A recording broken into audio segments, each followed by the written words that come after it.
नमस्कार दोस्तों। चलिए आज हम लोग बात करते हैं बायोलॉजी के एक चैप्टर पुष्प के बारे में। पुष्प जो होते हैं क्या होते हैं, कैसे निर्मित होते हैं, किसके रूपांतरित भाग होते हैं, क्या काम होता है, ये सारी चीज़ें इसके एक ही वीडियो में हम लोग चर्चित करेंगे। तो देखिए पुष्प क्या होते हैं। पुष्प जिसे फ्लावर कहते हैं। तो पौधे तो बहुत सारे होते हैं, आप सुने होंगे शैवाल होते हैं। वनस्पतियों के अंतर्गत शैवाल आप पढ़े होंगे। शैवाल के बाद ब्रायोफाइट पढ़े होंगे। ब्रायोफाइट के बाद टेरिडोफाइट पढ़े होंगे। फिर जिम्नोस्पर्म पढ़े होंगे, एंजियोस्पर्म। तो क्या इन सभी में पुष्प खिलते हैं? तो वनस्पतियों की ये इतनी प्रकार हैं, तो इन सभी में पुष्प नहीं बनते। पुष्प केवल और केवल बनता है आवृतबीजीय पौधों में, जिसे एंजियोस्पर्म के नाम से जाना जाता है। उसी एंजियोस्पर्म या आवृतबीजीय पादपों को फ्लावरिंग प्लांट यानी पुष्पीय पादप के नाम से जाना जाता है। तो केवल पुष्प इन्हीं में खिलते हैं। इससे निम्न कोटि का होता है जिम्नोस्पर्म, जिसे अनावृतबीजीय कहते हैं। उनमें पुष्प के स्थान पर शंकु पाए जाते हैं। शंकु यानी कोण पाए जाते हैं और उसमें पुष्प नहीं खिलते। पुष्प एकमात्र ऐसे वनस्पतियां होते हैं जो आवृतबीजीय होते हैं, उन्हीं में खुलते हैं और उन्हीं को ये फ्लावरिंग प्लांट कहते हैं। तो पुष्प क्या होते हैं इसके बारे में हम लोग चर्चा करते हैं। तो पुष्प देखिए, पौधों के तनों के पुष्प क्या होते हैं? तनों के रूपांतरित भाग होते हैं। पुष्प वास्तव में तने का क्या होता है? रूपांतरित भाग होता है। पुष्प तने का रूपांतरित भाग होता है, जो पौधों का लैंगिक जनन अंग कहलाता है। पुष्प पौधों के तने का रूपांतरित भाग होता है, जो वास्तव में उसका पौधों का क्या कहलाता है? लैंगिक जनन अंग कहलाता है। अब ये जो पुष्प होते हैं, उस पुष्प की संरचना की बात करें तो पुष्प जो है विभिन्न प्रकार के उसमें पार्ट पाए जाते हैं। उन पुष्प के संरचना के बारे में हम लोग आज डिस्कस करें। तो देखे होंगे पुष्प जो होता है, जो तने से लगे होते हैं, तो उसके नीचे एक जो है धागे की तरह हानि। अब हम लोग बात करें पर परागण। तो पर परागण क्या होते हैं? जब एक पुष्प का परागकण उसी जाति की, मतलब पौधे का जाति एक ही, जैसे मान लीजिए ये गेहूं का पौधा है तो सामने वाला भी गेहूं का हो, ये जो है सरसों का हो तो सामने वाला भी सरसों का हो। कहने का मतलब जब एक पुष्प का परागकण उसी जाति के किसी दूसरे पौधे के पुष्प के वर्तिकाग्र पर पहुंचता है तो उसे हम क्या कहेंगे? पर परागण। यानी जाति पौधों का एक है, पुष्प का या पौधों का, लेकिन पौधा अलग अलग है, यानी जड़ से अलग है। स्वपरागण में क्या हो रहा था? पौधा एक था, चाहे पुष्प बदले या ना बदले, ऐसा हो सकता था। लेकिन यहाँ पर पौधा भी बदलेगा, पुष्प भी बदल जाएगा। पौधा बदला तो पुष्प बदल जाएगा। जब एक पुष्प का परागकण उसी जाति के किसी दूसरे पौधे के पुष्प के वर्तिकाग्र पर पहुंचता है तो उसे हम क्या कहते हैं? पर परागण कहते हैं। अब पर परागण की हम लोग कुछ विशेषताएं या लाभ के बारे में बात करते थे। तो पर परागण से हमारा ये होता है कि इनमें जो पुष्प नई नई जातियों का विकास होता है।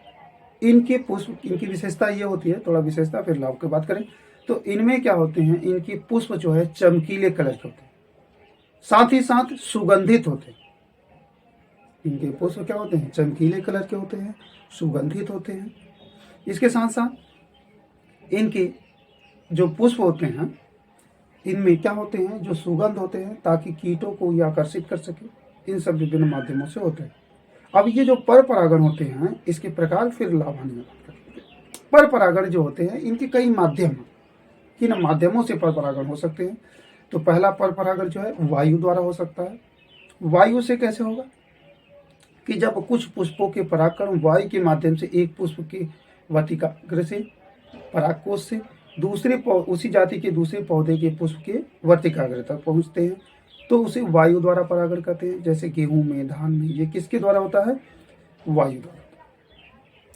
कुछ ऐसे भी पुष्प होते हैं जिनमें परागण की क्रिया जो है जल द्वारा होता है।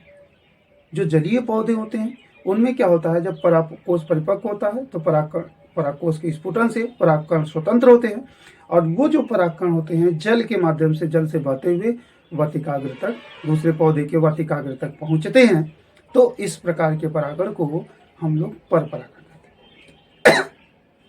हाइड्रिला में जैसे ऐसे होता है, इसी तरह से कुछ पौधे होते हैं जिनमें परागकण जो है एक पुष्प से, एक पौधे के पुष्प से दूसरे पौधे के पुष्प के वर्तिकाग्र तक जंतुओं के माध्यम से जाते हैं, तो उसे हम जंतु परागण कहते हैं। जैसे आप देखे होंगे कि कीटों द्वारा, जंतुओं में आप लोग कुछ कीटों द्वारा देखे होंगे कि रातरानी पुष्प है उस पर, या सरसों सोप देखे होंगे, मधुमक्खियां रहती हैं, तो वो पुष्प क्या होंगे, जब मधुमक्खियां या कीट जो है एक पुष्प के पुष्प पर बैठेंगे तो उनके परागकोश में उपस्थित जो परागकण होते हैं उनके पैरों, पंखों, सूंड में फंस करके वो जब दूसरे पुष्पों पर बैठती हैं तो वहां तक वो पहुंच जाती हैं, दूसरे पुष्पों के वर्तिकाग्र तक, और वहां पर मुक्त हो जाती है। तो इस तरह से जब क्या होता है, जंतुओं द्वारा में यानी कीटों द्वारा होता है। इसी तरह से कुछ पक्षियों द्वारा होता है, बिग्नोनिया का आप लोग नाम सुने हो। इसी तरह से कुछ आप ये सुने होंगे जंतुओं द्वारा भी उनमें घोंघा द्वारा भी होता है। ठीक है, अब ये इस तरह से जो परागण होते हैं, जब किसी कीट के माध्यम से या किसी जंतु के माध्यम से, उससे जंतु परागण। अब इसी तरह से हम लोग बात करेंगे जो जंतु द्वारा परागण होते हैं, वो कीटों द्वारा जनरली, तो वो पुष्प क्या होते हैं, सुगंधित होते हैं, चमकीले रंग के होते हैं। वही पुष्प चमकीले सुगंधित होते हैं जिनमें क्या होते हैं, कीटों द्वारा परागण होता है, क्योंकि वो परागण या सुगंध जो है कीटों को आकर्षित करने के लिए होते हैं। स्वपरागण से हम लोग बात करें लाभ की, तो इससे क्या होगा कि इनसे नई जातियों का विकास होगा, पौधों की नई जातियों का विकास होगा, अर्थात उन्नत किस्मों का भी विकास किया जा सकता है। दूसरा, परपरागित जो पुष्पों, पौधों के जो पुष्प होते हैं बड़े आकार के होते हैं, चमकीले होते हैं, सुगंधित होते हैं। दूसरा कि परपरागित जो पुष्प होते हैं उनके फल क्या होते हैं, बड़े आकार के होते हैं, स्वादिष्ट होते हैं, तथा पौधों में फल धारण की क्षमता अधिक होती है। इनके बीज की बात करें तो इनके बीज भी क्या होते हैं, स्वस्थ होते हैं, बड़े आकार के होते हैं, तथा ये इनमें वातावरण के प्रति अनुकूलन पाएंगे, यानी प्रतिकूल वातावरण में भी ये सर्वाइव करने की क्षमता रखें। लेकिन हानियों की बात करें तो हानियों से ये होगा कि जो परपरागण की जो क्रिया होती है, केवल एक पौधा रहेगा, आसपास दूसरा क्षेत्र पौधा नहीं है, तो उसमें फल लेने की क्षमता नहीं हो सकती, यानी उसमें फल लगे ऐसा संभव नहीं है। जैसे आप लोग देखे हैं कि आंवला में देखें कि एक पौधा रहता है तो जनरली नहीं फलता, आंवला आसपास एक लगता है तो उसी के आसपास दूसरा भी लगाया जाता है ताकि उसमें परपरागण हो सके।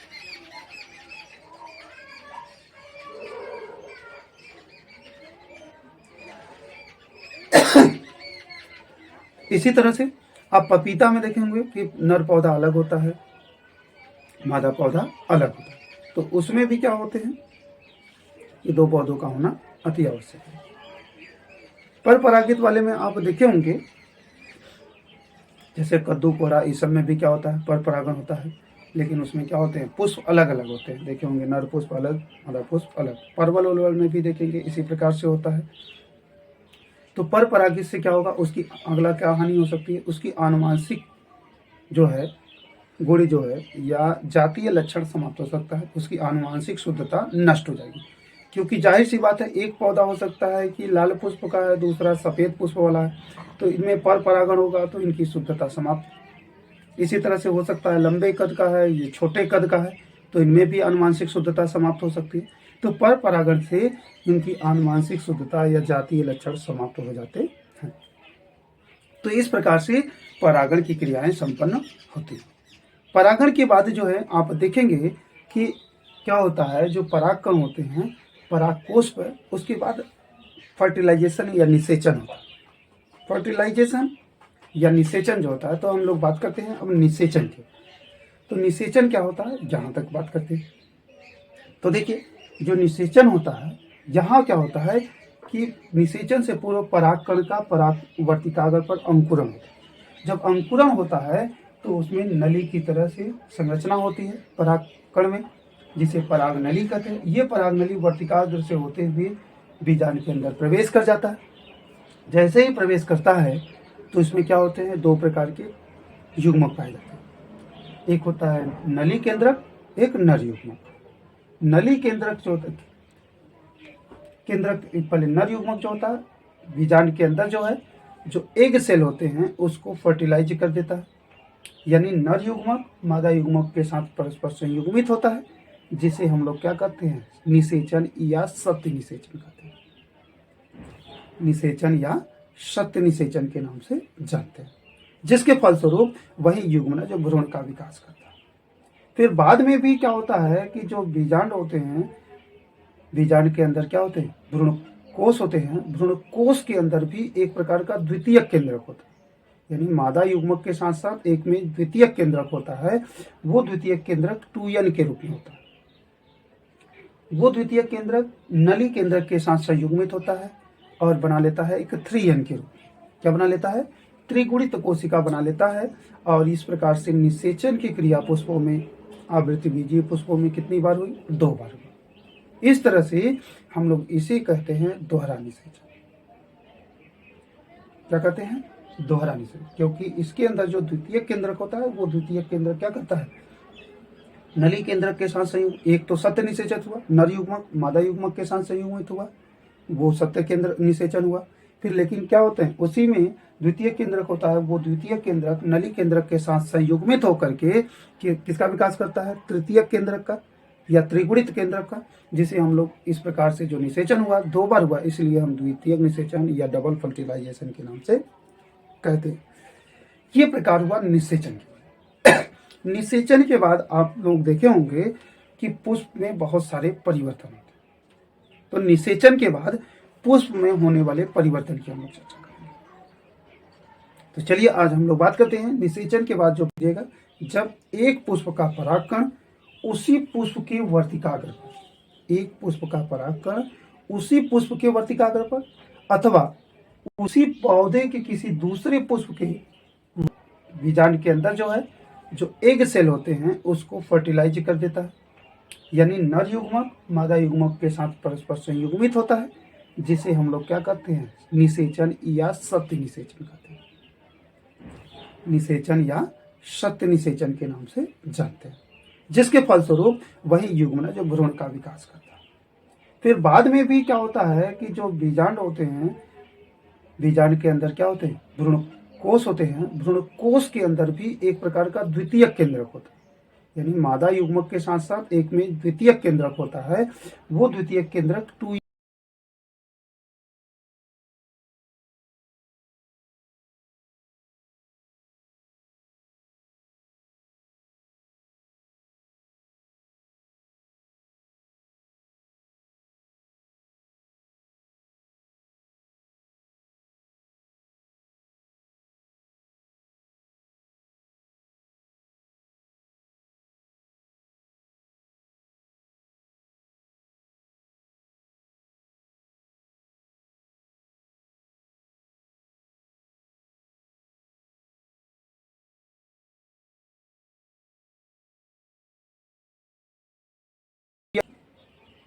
और इनके परागकण ज्यादा क्या होते हैं, लॉस भी नहीं होते।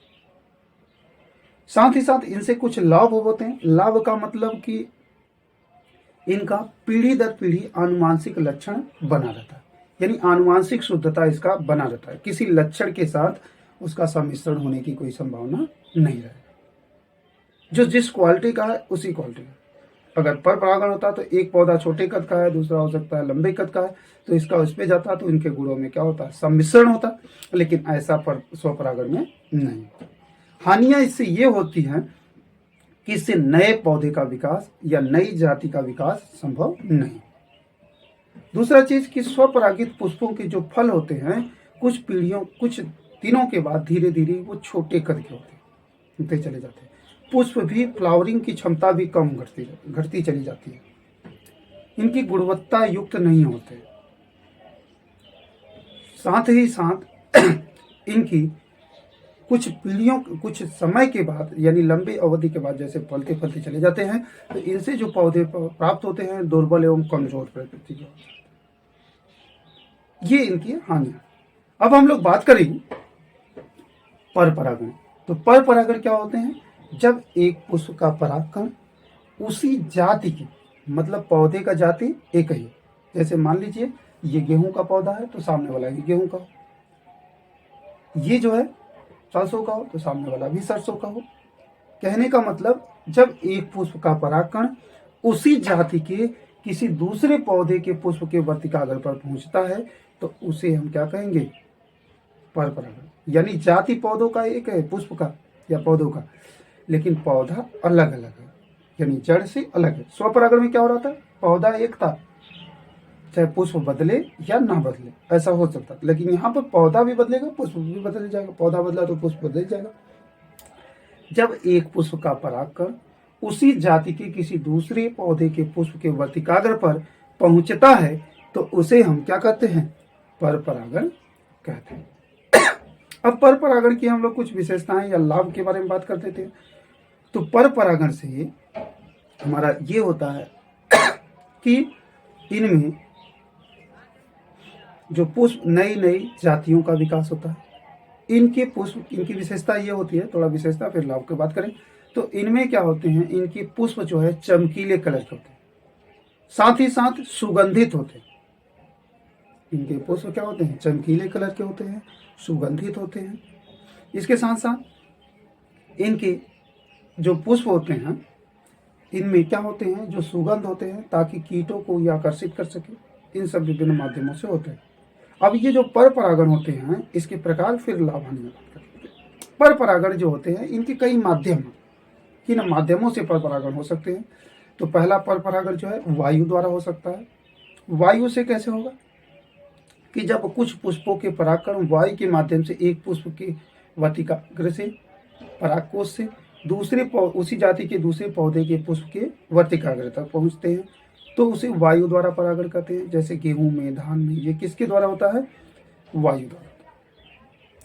कुछ ऐसे भी पुष्प होते हैं जिनमें परागण की क्रिया जो है जल द्वारा होता है।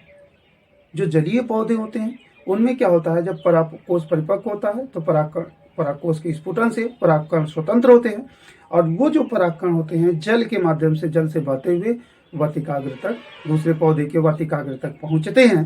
तो इस प्रकार के परागण को हम लोग पर परागण कहते हैं।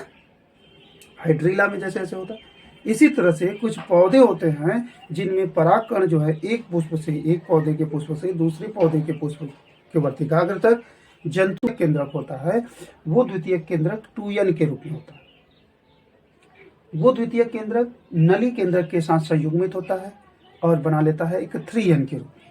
क्या बना लेता है, त्रिगुणित कोशिका बना लेता है। और इस प्रकार से निषेचन की क्रिया पुष्पों में, आवृत्ति बीजीय पुष्पों में कितनी बार हुई, 2 बार हुई। इस तरह से हम लोग इसे कहते हैं दोहरा निषेचन। क्या कहते हैं, दोहरा निषेचन, क्योंकि इसके अंदर जो द्वितीय केंद्रक होता है वो द्वितीय केंद्रक क्या करता है, नली केंद्रक के साथ संयुग, एक तो सत्य निषेचन हुआ, नर युग्मक मादा युग्मक के साथ संयुग्मित हुआ, वो सत्य केंद्र निषेचन हुआ। फिर लेकिन क्या होते हैं, उसी में द्वितीय केंद्रक होता है, वो द्वितीय केंद्रक नली केंद्रक के साथ संयुग्मित होकर के किसका विकास करता है, तृतीय केंद्रक का या त्रिगुणित केंद्रक का, जिसे हम लोग इस प्रकार से जो निषेचन हुआ 2 बार हुआ, इसलिए हम द्वितीय निषेचन या डबल फर्टिलाइजेशन के नाम से कहते हैं। ये प्रकार हुआ निषेचन के। निषेचन के बाद आप लोग देखे होंगे कि पुष्प में बहुत सारे परिवर्तन होते हैं। तो निषेचन के बाद पुष्प में होने वाले परिवर्तन की हम लोग चर्चा करेंगे। तो चलिए आज हम लोग बात करते हैं निषेचन के बाद जो पुष्प में होने वाले क्या परिवर्तन होते हैं। तो निषेचन के बाद आप देखेंगे तो पुष्प में सबसे पहले परिवर्तन होता है कि जो बाह्य दलपुंज होता है, जिसे हम लोग कैलिक्स कहते हैं, वो सामान्यतः सूख करके क्या हो जाता है, गिर जाता है। जो ग्रीन कलर का होता है सामान्यतः सूख कर गिर जाता है, परंतु कुछ पौधों में वो फल के साथ लगे रहते हैं, जैसे टमाटर हो गया, मिर्च हो गया, बैगन हो गया, इन सब के साथ ये क्या होता है, फल के साथ लगे रहते हैं। इसी की तरह से हम लोग बात करें आगे तो दूसरा जो चक्र होता है पुष्प का, वो क्या होता है, दलपुंज या कोरोला कहते हैं। ये भी पुष्प का सहायक अंग होता है। ये भी निषेचन के बाद क्या होते हैं, जब परागण की क्रिया हो गई तो इसका कोई कार्य नहीं हुआ, तो निषेचन के बाद ये भी सामान्यतः सूख करके गिर जाते हैं। दलपुंज भी सामान्यतः सूख करके क्या हो जाते हैं, गिर जाते हैं। अगला जो तीसरा चक्र होता है, जिसे हम लोग कहते हैं पुमंग या एंड्रोसियम के नाम से जानते हैं, ये पुष्प का नर भाग होता है। तो जब निषेचन की क्रिया हो गई, परागण की क्रिया हो गई, तो इसका भी कोई कार्य नहीं होता। तो ये भी क्या होते हैं, सूख करके गिर जाते हैं, ड्राई एंड फॉल। इसके बाद जो है पुष्प का चौथा चक्र होता है, जिसे हम लोग क्या कर रहे थे, जायांग कर रहे थे। जायांग में 3 पार्टों की हम लोगों ने बात किया था। सबसे ऊपर जो है गाइनोसियम की बात किए थे, अरे स्टिग्मा की बात किए थे, जिसे हम लोग कर रहे थे वर्तिकाग्र। ये क्या होते हैं, सूख करके गिर जाते हैं, यानी ड्राई एंड फॉल। इसके बाद जो वर्तिका होती है, स्टाइल जिसे कहते हैं, ये भी क्या होती है, सूख करके गिर जाते हैं। इसके बाद जो अंडाकार नीचे अंडाशय होता है, वो अंडाशय क्या होते हैं, निषेचन के बाद फल में बदल जाते हैं। अंडाशय किस में बदल जाते हैं, फल में। तो कभी कभी एग्जाम में आपको पूछा जाता है, ऑब्जेक्टिव में भी पूछा जाता है कि पुष्प का कौन सा भाग फल का विकास करता है, तो आप बोलेंगे अंडाशय। या निषेचन के बाद कौन सा भाग जो है पुष्प का फल में बदल जाता है, तो अंडाशय। इसीलिए फल का परिभाषा हम लोग देते समय कर सकते हैं कि अंडाशय वास्तव बीजान फल जो है वास्तव में अंडाशय का परिपक्व रूप है, जो निषेचन के उपरांत परिपक्व होकर के या रूपांतरित होकर के फल का विकास करता है। इस अंडाशय के अंदर जो रहते हैं बीजांड होते हैं। वो बीजांड जितने ज्यादा रहेंगे उतने ज्यादा उसमें बीज बनेंगे। एक ही बीजांड केवल रहेगा तो उस फल के अंदर केवल एक बीज बनेगा। जैसे आम में देखेंगे तो एक ही बीज बनता है फल के अंदर, तो उसमें एक अंडपी उसको कहते हैं। कभी कभी 2 होते हैं तो उसे द्विअंडपी कहते हैं। किसी किसी में अधिक होते हैं तो उसमें अधिक फल बनते हैं। जैसे आप लोग देखे होंगे मटर उटर में होते हैं, कई फल लग जाते हैं उसमें, तो वो बहुअंडपी के अंतर्गत हो जाएंगे, यानी एक से अधिक बीजांड होंगे। फर्टिलाइजेशन या निषेचन जो होता है, तो हम लोग बात करते हैं अब निषेचन की। तो निषेचन क्या होता है, जहां तक बात करते हैं तो देखिए, जो निषेचन होता है, यहाँ क्या होता है कि निषेचन से पूर्व परागकण का परागवर्तिकाग्र पर अंकुरण होता है। जब अंकुरण होता है तो उसमें नली की तरह से संरचना होती है परागकण में, जिसे पराग नली कहते हैं। ये पराग नली वर्तिकाग्र से होते हुए बीजांड के अंदर प्रवेश कर जाता है। जैसे ही प्रवेश करता है तो इसमें क्या होते हैं, 2 प्रकार के युग्मक पाए जाते हैं। एक होता है नली केंद्रक, एक नर युग्मक। नली केंद्रक जो होता है, केंद्रक पहले नर युग्मक जो होता है, बीजांड के अंदर जो है जो एग सेल होते हैं उसको फर्टिलाइज कर देता है। यानी नर युग्मक मादा युग्मक के साथ परस्पर संयुग्मित होता है, जिसे हम लोग क्या कहते हैं, निषेचन या सत्य निषेचन कहते हैं। निषेचन या सत्य निषेचन के नाम से जानते हैं, जिसके फलस्वरूप वही युग्म जो भ्रूण का विकास करता है। फिर बाद में भी क्या होता है कि जो बीजांड होते हैं, बीजांड के अंदर क्या होते हैं, भ्रूण कोष होते हैं। भ्रूण कोष के अंदर भी एक प्रकार का द्वितीय केंद्रक होता है, यानी मादा युग्मक के साथ साथ एक में द्वितीय केंद्रक होता है। वो द्वितीय केंद्रक 2n के रूप में होता है। वो द्वितीय केंद्रक नली केंद्रक के साथ संयुग्मित होता है और बना लेता है एक 3n के रूप में। क्या बना लेता है, त्रिगुणित कोशिका बना लेता है। और इस प्रकार से निषेचन की क्रिया पुष्पों में, आवृत्ति बीजीय पुष्पों में कितनी बार हुई, 2 बार हुई। इस तरह से हम लोग इसे कहते हैं दोहरा निषेचन। क्या कहते हैं, दोहरा निषेचन, क्योंकि इसके अंदर जो द्वितीय केंद्रक होता है वो द्वितीय केंद्रक क्या करता है, नली केंद्रक के साथ संयुक्त। एक तो सत्य निषेचन हुआ, नर युग्मक मादा युग्मक के साथ संयुग्मित हुआ, वो सत्य केंद्र निषेचन हुआ। फिर लेकिन क्या होते हैं, उसी में द्वितीय केंद्रक होता है, वो द्वितीय केंद्रक नली केंद्रक के साथ संयुग्मित होकर के किसका विकास करता है, तृतीय केंद्रक का या त्रिगुणित केंद्रक का, जिसे हम लोग इस प्रकार से जो निषेचन हुआ 2 बार हुआ, इसलिए हम द्वितीय निषेचन या डबल फर्टिलाइजेशन के नाम से कहते हैं। ये प्रकार हुआ निषेचन के। निषेचन के बाद आप लोग देखे होंगे कि पुष्प में बहुत सारे परिवर्तन होते हैं। तो निषेचन के बाद पुष्प में होने वाले परिवर्तन की हम लोग चर्चा करेंगे। तो चलिए आज हम लोग बात करते हैं निषेचन के बाद जो पुष्प में होने वाले क्या परिवर्तन होते हैं। तो निषेचन के बाद आप देखेंगे तो पुष्प में सबसे पहले परिवर्तन होता है कि जो बाह्य दलपुंज होता है, जिसे हम लोग कैलिक्स कहते हैं, वो सामान्यतः सूख करके क्या हो जाता है, गिर जाता है। जो ग्रीन कलर का होता है सामान्यतः सूख कर गिर जाता है, परंतु कुछ पौधों में वो फल के साथ लगे रहते हैं। जैसे टमाटर हो गया, मिर्च हो गया, बैगन हो गया, इन सब के साथ ये क्या होता है, फल के साथ लगे रहते हैं। इसी की तरह से हम लोग बात करें आगे, तो दूसरा जो चक्र होता है पुष्प का, वो क्या होता है, दलपुंज या कोरोला कहते हैं। ये भी पुष्प का सहायक अंग होता है। ये भी निषेचन के बाद क्या होते हैं, जब परागण की क्रिया हो गई तो इसका कोई कार्य नहीं हुआ, तो निषेचन के बाद ये भी सामान्यतः सूख करके गिर जाते हैं। दलपुंज भी सामान्यतः सूख करके क्या हो जाते हैं, गिर जाते हैं। अगला जो तीसरा चक्र होता है, जिसे हम लोग कहते हैं पुमंग या एंड्रोसियम के नाम से जानते हैं, ये पुष्प का नर भाग होता है। तो जब निषेचन की क्रिया हो गई, परागण की क्रिया हो गई, तो इसका भी कोई कार्य नहीं होता, तो ये भी क्या होते हैं, सूख करके गिर जाते हैं, ड्राई एंड फॉल। इसके बाद जो है पुष्प का चौथा चक्र होता है, जिसे हम लोग क्या कर रहे थे, जायांग कर रहे थे। जायांग में 3 पार्टों की हम लोगों ने बात किया था। सबसे ऊपर जो है गाइनोसियम की बात किए थे, स्टिग्मा की बात किए थे, जिसे हम लोग कह रहे थे वर्तिकाग्र। ये क्या होते हैं, सूख करके गिर जाते हैं, यानी ड्राई एंड फॉल। इसके बाद जो वर्तिका होती है, स्टाइल जिसे कहते हैं, ये भी क्या होती है, सूख करके गिर जाते हैं। इसके बाद जो अंडाकार नीचे अंडाशय होता है, वो अंडाशय क्या होते हैं, निषेचन के बाद फल में बदल जाते हैं। अंडाशय किस में बदल जाते हैं, फल में। तो कभी कभी एग्जाम में आपको पूछा जाता है, ऑब्जेक्टिव में भी पूछा जाता है कि पुष्प का कौन सा भाग फल का विकास करता है, तो आप बोलेंगे अंडाशय। या निषेचन के बाद कौन सा भाग जो है पुष्प का फल में बदल जाता है, तो अंडाशय। इसीलिए फल का परिभाषा हम लोग देते समय कर सकते हैं कि अंडाशय वास्तव फल जो है वास्तव में अंडाशय का परिपक्व रूप है, जो निषेचन के उपरांत परिपक्व होकर के या रूपांतरित होकर के फल का विकास करता है। इस अंडाशय के अंदर जो होते हैं बीजांड होते हैं।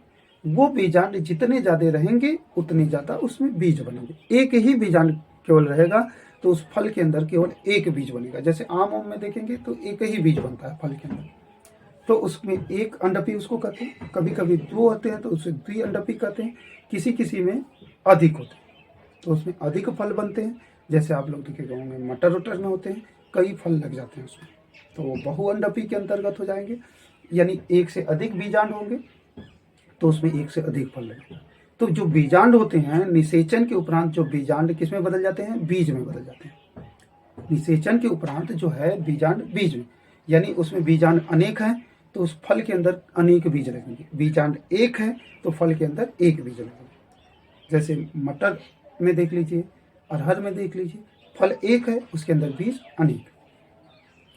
तो निषेचन के उपरांत अंडाशय फल में, बीजांड बीज में बदल जाता है। इसके बाद जो है अगला जो है भ्रूण कोश होता है। भ्रूण कोश जो है वो त्रिगुणित हो गया। अब क्या करेगा, भ्रूण कोश किस में बदल जाएगा, भ्रूणपोष में। भ्रूणपोष यानी बीज पत्र जिसको हम लोग कहते हैं। इसके बाद जो है जो युग्मनज है वो किसमें, द्विगुणित जो कोशिका बना था वो किसमें बदल जाएगा, भ्रूण में। त्रिगुणित कोशिका भ्रूणपोष में, जिसको भ्रूणपोष केंद्रक कहेंगे। त्रिगुणित केंद्रक जो बना वो भ्रूणपोष केंद्रक कहलाएगा और वो परिपक्व होकर भ्रूणपोष इंडोस्पर्म जिसको हम लोग कहते हैं, जो बीज पत्र होता है वो बीज पत्र ही क्या कहलाता है, भ्रूणपोष कहलाता है या इंडोस्पर्म कहलाता है। तथा जो युग्मनज होता है जिसे जो बाद में परिपक्व होकर के भ्रूण का विकास करता है। जैसे मटर के दाने आप देखेंगे तो मटर के दाने में आँखा की तरह जो हम लोग कहते हैं, या चने की में देखेंगे तो आँखा की तरह, नोक की तरह रहता है। उसके जो बीज पत्र होते हैं कोने पर, वो जो है क्या होता है, भ्रूण होता है। पूरा जो दाल होता है उसे हम क्या कहते हैं, इंडोस्पर्म या बीज पत्र के नाम से जानते हैं। इसके बाद जो है जो बीज बन गए, फल बन गए, बीज बन गए, तो बीज में आप देखे होंगे, बीज में अंकुरण के लिए हम लोग बीज को क्या कहते हैं, बोते हैं। तो जो बीज में जो बीज पत्र होता है, भ्रूण होता है, इसका कार्य जैसे ही हम जमीन में, मृदा में बीज को गाड़ते हैं या बोते हैं, तो जो भ्रूण होता है उसका अंकुरण, बीज पत्र का नहीं, भ्रूण का अंकुरण होता है। इम्ब्रियो जो होता है या भ्रूण होता है उसका अंकुरण होता है। बदले में जो बीज पत्र होते हैं वो बीज पत्र क्या करते हैं, उन पौधों को जो अंकुरित हो रहे हैं उसके लिए पोषण प्रदान करते हैं। क्योंकि भ्रूणपोष जो है, इंडोस्पर्म जो है, वो भोजन संचित करने का कार्य करता है, ताकि अंकुरण के समय पौधों को क्या करे, पोषण प्रदान करे। क्योंकि जब अंकुरण होता है बीज का तो उस समय उसमें पत्तियां नहीं होती है, तो प्रकाश संश्लेषण की क्रिया उसमें नहीं होगी। जब प्रकाश संश्लेषण नहीं होगा तो उसमें भोजन नहीं बनेगा, तो उस समय जो पौधे का विकास होगा, अंकुरण होगा, तो उसमें जो मूलांकुर प्रांकुर बनते हैं तो उसके लिए क्या हो चाहिए, भोजन चाहिए। तो उसी लिए वो भोजन संचित करके रखता है, जो भोजन को अंकुरण के समय बीज से प्राप्त करता है, तो उसी बीज से, और उसी बीज को हम लोग खाते हैं तो उससे हमको भोजन प्राप्त हो जाता है। अब ये भी बीज जो होते हैं वो अलग अलग प्रकार के भोजन को संचित करते हैं। आप देखे होंगे कुछ पौधे कार्बोहाइड्रेट के रूप में करते हैं बीज में, कुछ वसा के रूप में, कुछ प्रोटीन के रूप में। जैसे गेहूं, चावल, ये सब क्या करते हैं कि जो भोजन संचित करते हैं अपने बीज पत्रों में या भ्रूणपोष में कार्बोहाइड्रेट के रूप में। क्योंकि आप लोग देखते हैं अनाज क्वालिटी हम लोग जो नली कहते हैं उसको, जो भी है मक्का है, गेहूं है, चावल है, ये सब किसको संचित करते हैं? कार्बोहाइड्रेट के रूप में। कुछ ऐसे फसल होते हैं जो अपने भोज्य पदार्थ को प्रोटीन के रूप में संचित करते हैं। जैसे जितने भी दाल क्वालिटी के होंगे, चाहे अरहर है, चना है, मटर है, ये अपने में किसको संचित करते हैं? प्रोटीन को के रूप में अपने भोज्य पदार्थ को संचित करते हैं। इसी प्रकार से आप देखे होंगे कि कुछ पौधे ऐसे होते हैं जो अपने भोज्य पदार्थ को वसा के रूप में भी संचित करते हैं। जितने भी तिलहनी क्वालिटी के तेल प्राप्त करने वाले पौधे होते हैं उनसे तेल प्राप्त होता है, यानी वसा के रूप में संचित करते हैं। जैसे आप देखेंगे सरसों, उससे भी वसा प्राप्त होता है। सोयाबीन इससे भी करता है। तो सोयाबीन की तो बात करें तो वो प्रोटीन भी संचित करता है और वसा। सरसों हुआ, मूंगफली हुआ, इन सब जो पदार्थ होते हैं क्या करते हैं? वसा के रूप में। तो इसी तरह से कुछ चीज़ें हम लोग खाते हैं तो वसा मिलता है, कुछ खाते हैं तो कार्बोहाइड्रेट मिलता है, कुछ खाते हैं तो जिससे प्रोटीन मिलता है। जैसे दाल खाएंगे तो उससे प्रोटीन मिलेगा, सरसों का तेल या किसी अन्य पदार्थ का तेल खाते हैं तो उससे वसा मिलेगा। वहीं गेहूं, चावल, मक्का खाते हैं तो उससे हमको कार्बोहाइड्रेट मिलेगा। आशा करते हैं कि इस तरह से संबंधित जो पुष्प से जानकारियाँ थी आप लोगों को बहुत अच्छी से समझ में आया होगा। इसी तरह का वीडियो के लिए आप लोग चैनल को सब्सक्राइब करें ताकि नोटिफिकेशन बराबर मिलता रहे, और बेल आइकन को दबाएं जिससे आपको समय समय पर वीडियो की जानकारी मिलती रहे। Thank you.